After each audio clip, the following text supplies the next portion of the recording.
So that was an interesting headline. I know many of you are probably disappointed, though I'd say there were some things to look forward to. But yeah, let me just start out by saying that I am not going anywhere. I was born in the dark ages of PSO, PSO2, so this thing comes, naturally. This is just the course this game will take. So I'm still going to be making videos. I know there's some content creators out there who've just upright and quit, and they do what they do. But me, I'm still going to be here. We're still going to be driving Techter as high as we can. So speaking of Techter, let's get into it. What did we learn today? We got one new skill. Of course, there's probably a couple of more skills coming. Unfortunately, one of them will probably be Talus. Waste of space at this point in time. But anyway, let's talk about wand technique skip beat. For those who didn't catch the headline or didn't catch these skills, as it reads, when performing a charge technique, this will turn a normal attack into a powerful attack, treated as the third step in your normal attack or normal attack 3. So essentially after charging a technique, whether that's going to be charge foyer or Barda, so have you, your next normal attack will turn into tech skip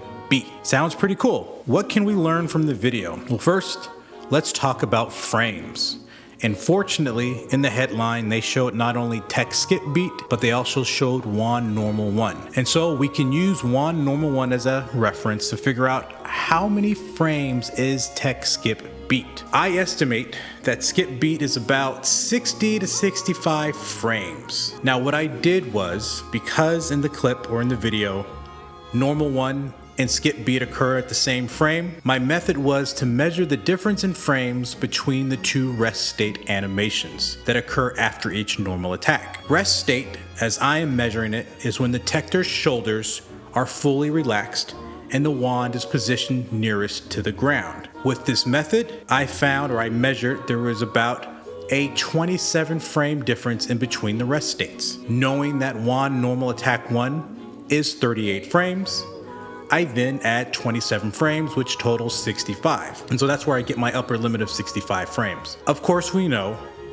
you can cancel normal attack animations earlier, so it's likely that it's not going to be 65 frames, but somewhere between 60 and 65, and maybe even as low as 58. So I guess if I wanted to blow the range out a little bit, we're looking at about 55 to 65 frames. So let's talk about potential applications. And we'll get the two obvious ones out of the way, and then we'll get into the fun and interesting ones after. The first one is, of course, a wand element pursuit follow-up. Because you have to remove your element when doing wand element pursuit, this provides benefits when reapplying your wand element. Essentially, you recharge your wand element technique and then go into skip beat to keep that DPS up and do other attacks. The second, compound technique follow-ups or compound technique finishers. Given that compound techniques produce element blots such as Barda blot, this provides additional power to your compound technique finishers. You get the blot, charge technique, skip beat. Pretty simple. The third is now chasing your enemy. Now we don't know how much verticality this skill will have, but if it's similar to wand element pursuit, it will have some tracking capabilities. And so you charge a technique, and then you chase down your opponent, whether that's horizontally or vertical. There's some other applications as well that get interesting, but we'll talk about that when we get into the next two. Now, the fourth one becomes very interesting. This can be a replacement for wand skip attack. For those who don't know, or just to refresh your memory, wand skip arts or wand skip attacks are essentially when you do 2 photon arts in succession, you can then skip normal 1 and normal 2 and go straight into normal 3. Well, because tech skip beat is treated as normal 3, that means that you can chain tech skip beat into your wand attack extra or your 4th normal attack. Unlike wand skip arts, it does not appear to require 2 charge techniques in succession to activate, unlike wand skip arts that requires 2 successive photon arts. So what does that mean?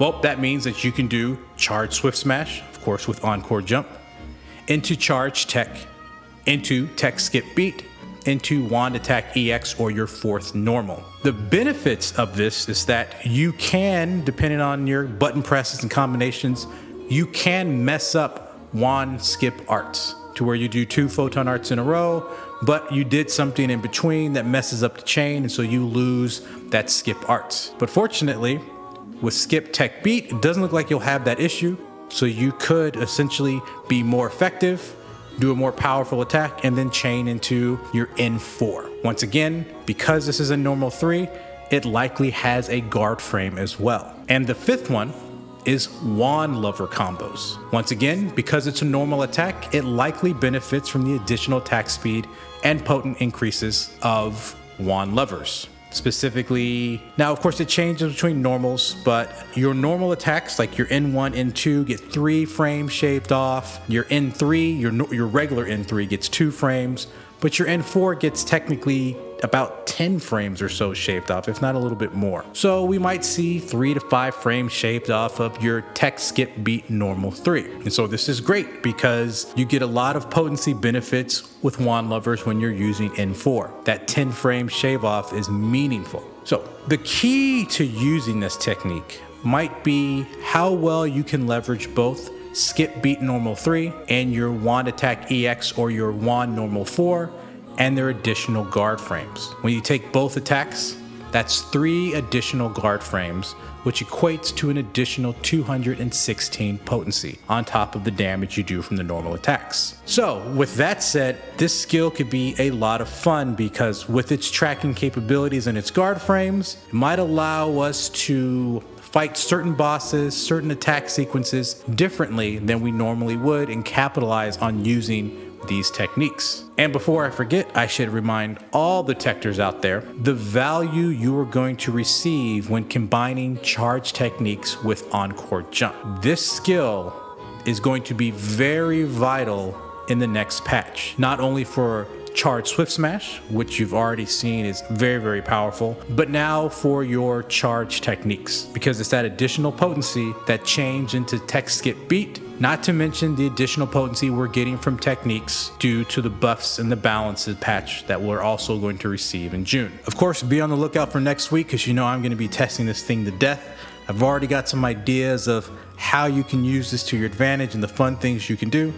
But of course, we'll find out how it works and if it's really worth it given its damage numbers in a week. So other than that, questions and comments, feel free to leave them. And I will catch you all next time.